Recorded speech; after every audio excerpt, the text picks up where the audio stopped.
Hi everybody! So we're going to do a bunch of face sugaring today. I'm going to show you how to strip sugar one eyebrow and then sugar the other eyebrow. I might do half and half on the lip too, and then I'll show you how to wax the nose. I like to use hard wax. So this is my little SMA. I have 4x4s, gloves, scissors for trimming the brows. This is a little brush for brushing the brows, tweezers, and my sugar paste. And I'm going to roll my cart over with the strip sugar too. Thanks!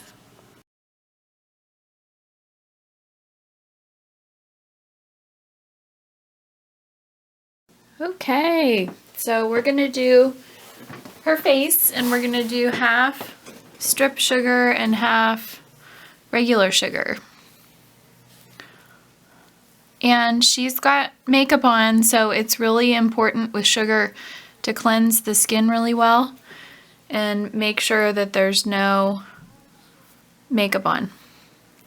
And she's got a little bit of growth on her brows, not fully outgrown, but enough that there's a little bit there. So mainly I want you guys to see the technique. Because she's got a good amount of makeup on, I'm going to use another wipe and not keep wiping with makeup on that wipe. So you may need to double cleanse people's face before you sugar. It's really important that they don't. So you can see now it's starting to get the makeup.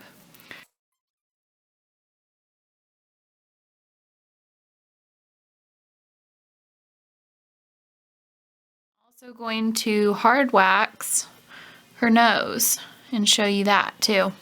So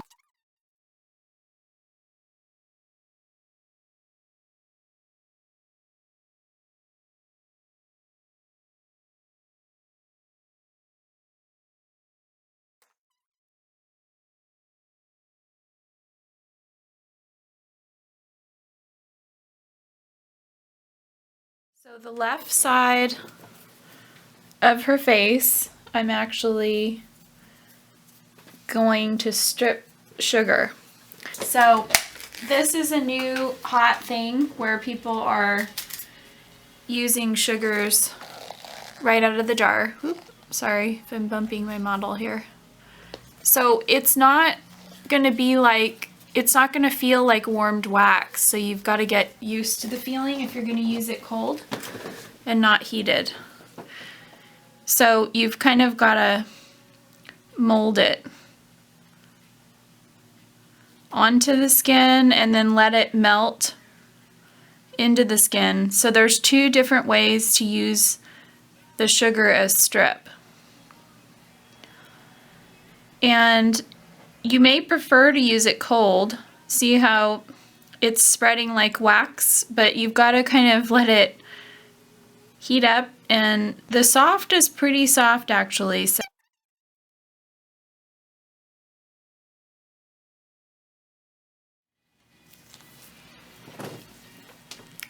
and the strip sugar, I don't know if you guys can see, but it got all the little roots. It gets the really fine hair really well compared to when I used to strip wax people's brows.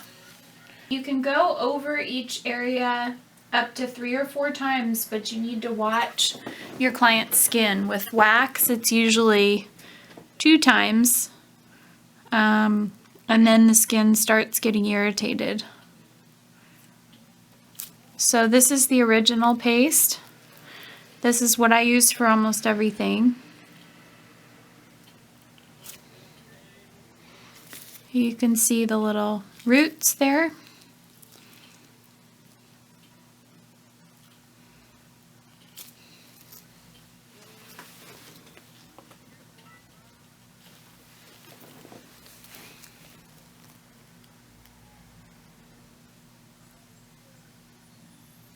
I'm not sure, I'm trying to keep my hand out of the way. So this is how you use your finger, and then on the top of the brow, I'll try to do a different technique where you use a stick. And that's some of my estheticians, that's their favorite, is using a stick. So you can paste sugar with a stick.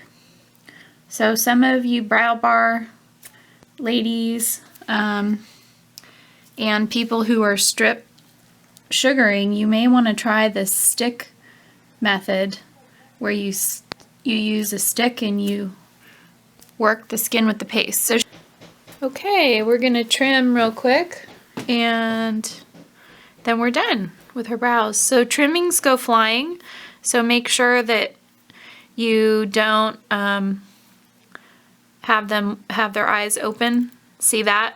They go spewing all over the place. And make sure you leave a few hairs long in each line. I don't trim the tail of people's brows very much unless they absolutely, this is the tail right here, that they absolutely need it because it's really easy to trim gaps. You kind of want to get the wild ones and you want to make sure any hair that are out of the lines are trimmed so they look really neat.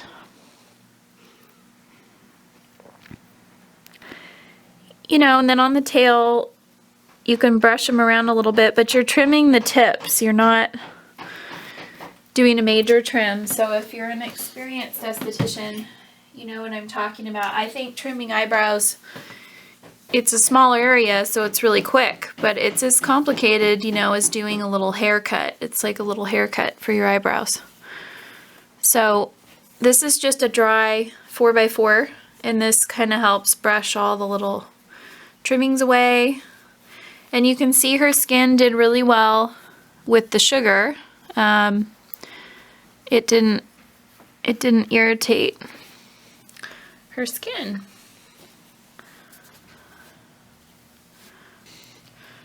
Now we're going to do the lip.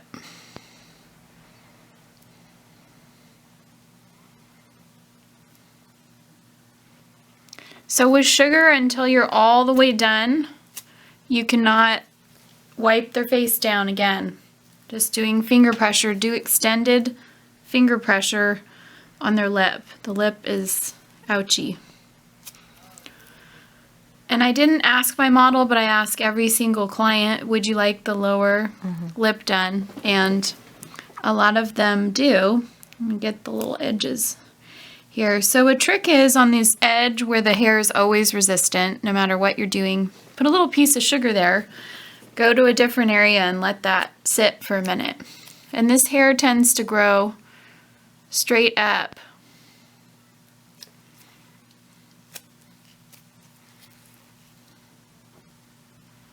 So she's holding her lip tight for the bottom. I don't necessarily like when people make the top lip tight, personally, when I'm working on the top lip. This hair tends to be stubborn, by the way. Oop. So I'm going to have my model keep it taut there.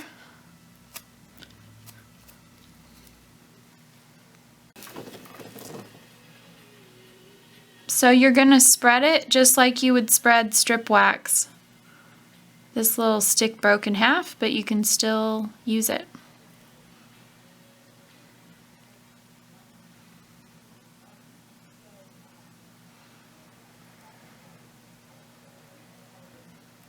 So what's great about sugar is you can kind of keep molding it and squishing it around where you're scooping it off the face where it's thick. Even on the body, you can scoop it and keep spreading it, and you can't really do that with strip wax.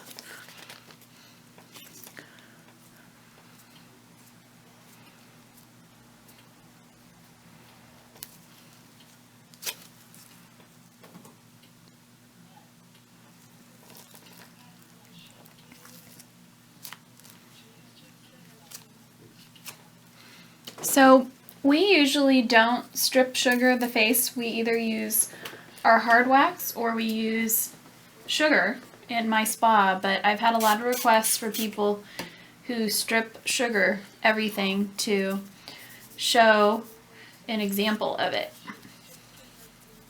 We're gonna do her nose. Now, it's really important with a nose. you don't want to go way into people's nose. You're just doing the outer edge, and they may have to breathe out of their mouth. So you're doing this right on the outside of their nose. You can do it with sugar, but the problem is you've got to pull their nose over like this, where you can kind of see her little hairs there. And if people's nose have a shape where there's that little piece in the middle that comes down further than the nostrils or higher up, they're more likely to be showing hair. So this is always a funny look. Got the little wax boogies. So I definitely prefer hard wax, although I can sugar this area. I think the hard wax does the best job. So while that's sitting, let me get my better tweezers here. I'm going to tweeze around her lip and her brows just like I would if she was a client.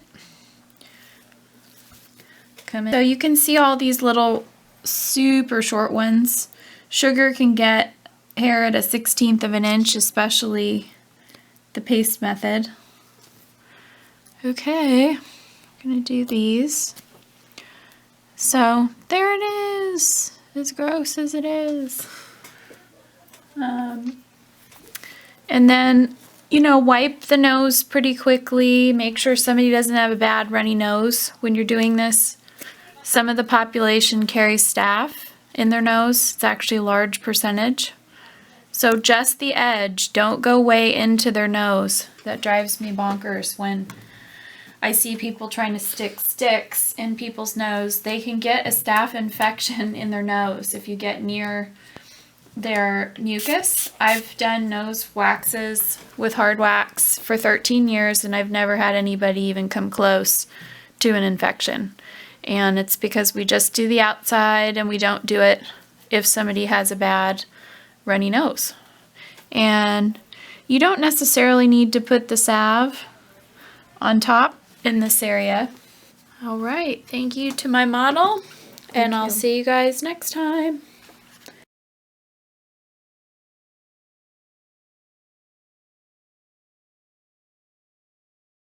All right, so we're gonna sugar eyebrows today. So first, you're always gonna cleanse the skin. This might be a little cold.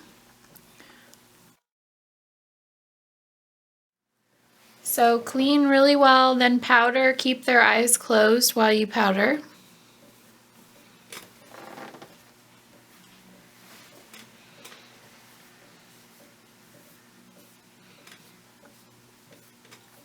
So you're going to powder the skin and then kind of wipe the excess powder.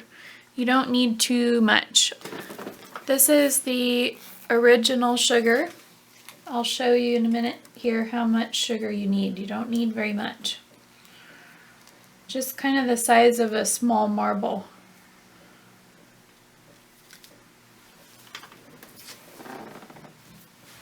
And for sensitive people, this is the best thing you can use. So this will feel cold to start and then it warms up and becomes body temp.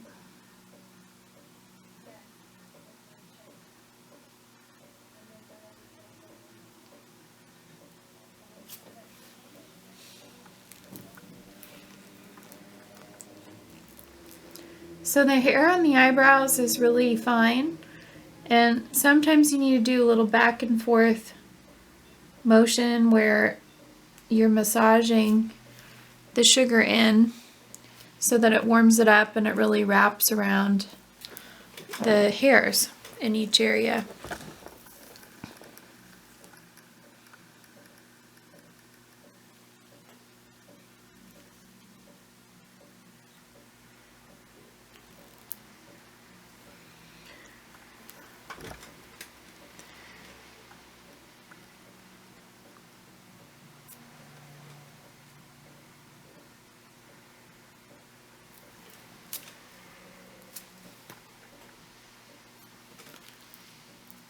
So typically with sugaring, you go the exact opposite direction, molding it on and then pull it out in the same direction. But sometimes when people have really fine hair that needs to be removed, like she does, then sometimes it actually works better to go in the waxing direction.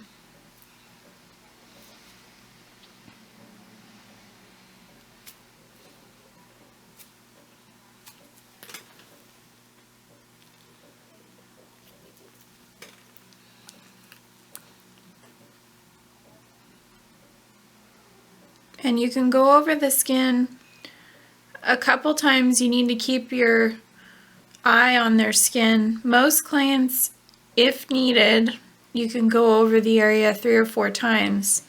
With wax, it's more like 2 or 3. So sugar is a lot gentler.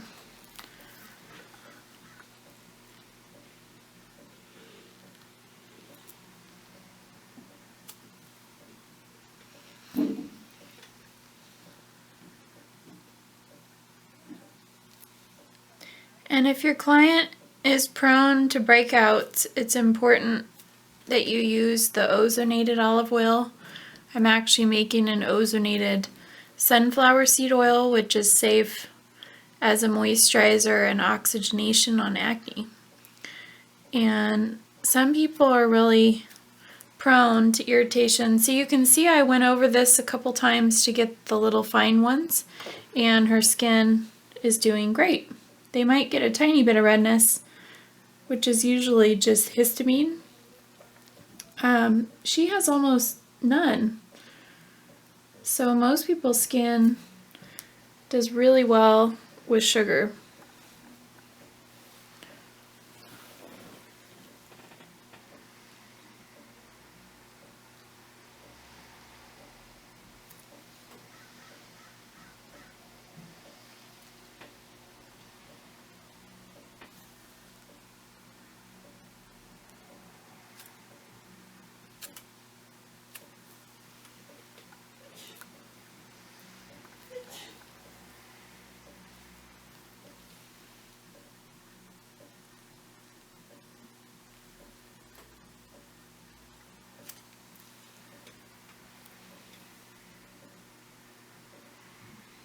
So this is the traditional way to sugar eyebrows. The other way is you can use a stick and flick the sugar off with a stick for the whole service instead. And I have another video I did where I just showed how to do that. I did it as an example over the top.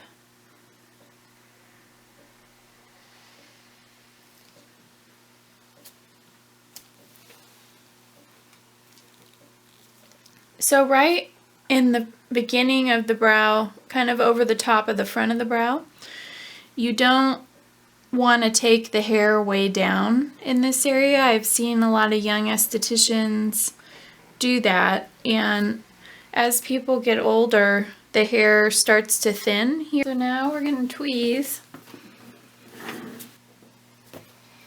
So make sure when you're tweezing or doing extractions that if you don't have great eyes, that everything's well magnified with something, that you've got good glasses, or you use your mag lamp, or I've even seen these little, it's like a whole head set you can put on that has magnification.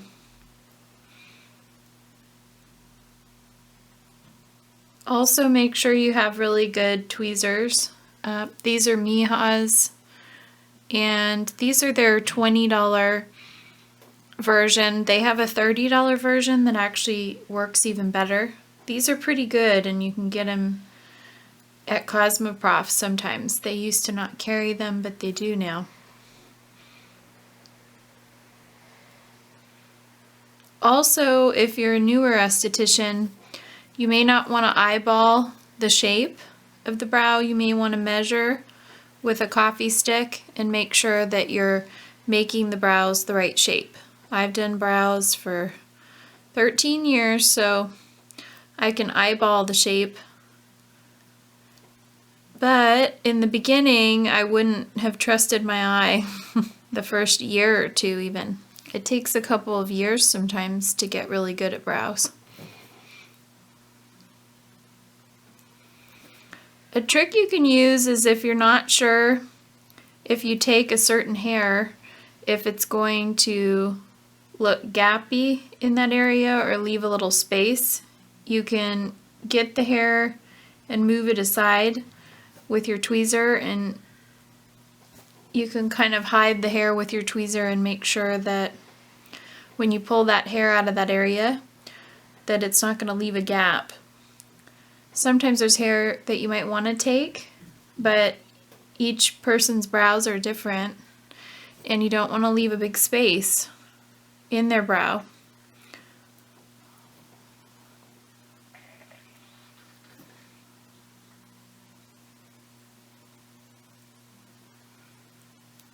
So I like going in and hand tweezing the rest of the hair after sugaring. You could sugar a little more, but I like going in and doing the detail work in the lines by hand sometimes. It's just a little more accurate that way.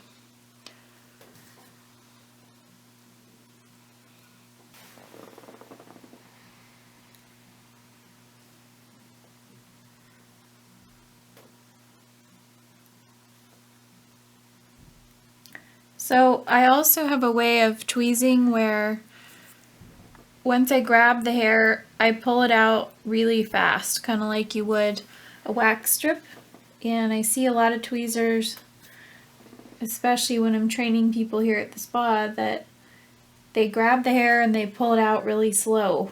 And you need to slide those hairs out really fast so that it doesn't hurt as much. I'm also spreading the skin apart like this and then pulling the hair out really fast.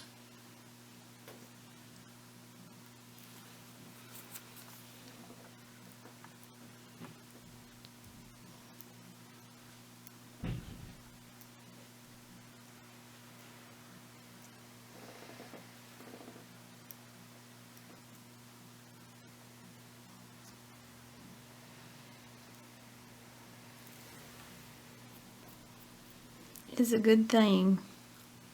So these are disposable, or we actually stick them in the quats and sanitize them, and they hold up pretty well. They're just the little disposable mascara ones.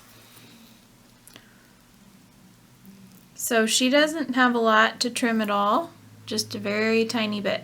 And if you over trim her, her brows won't look right, so you don't want to do that.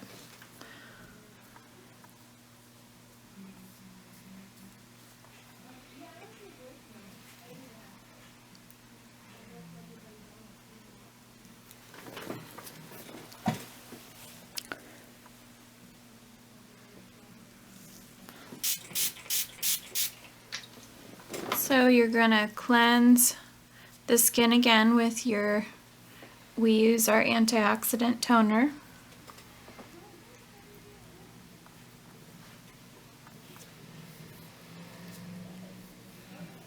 And then you're going to put your salve on and then have your client check their brows before they go in case from their angle they see something that looks off to them. It's better to have your client check themselves before they go so you can fix anything they may not be happy with before they leave.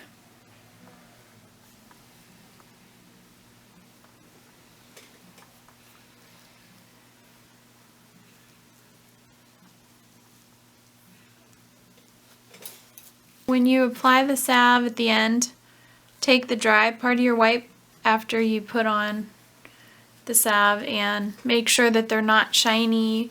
I had somebody mention in my spa once that they went to someone else besides me and they said that their bangs would get all oily when they would leave, and they said, I don't want the salve. And I said, oh, it's that it just probably wasn't applied and then wiped like it was supposed to be, and you shouldn't be oily you should have just this very thin layer that protects the skin, and it's not going to be so thick it's going to get into their hair if they have bangs. That would be not the correct application. Okay, thank you very much.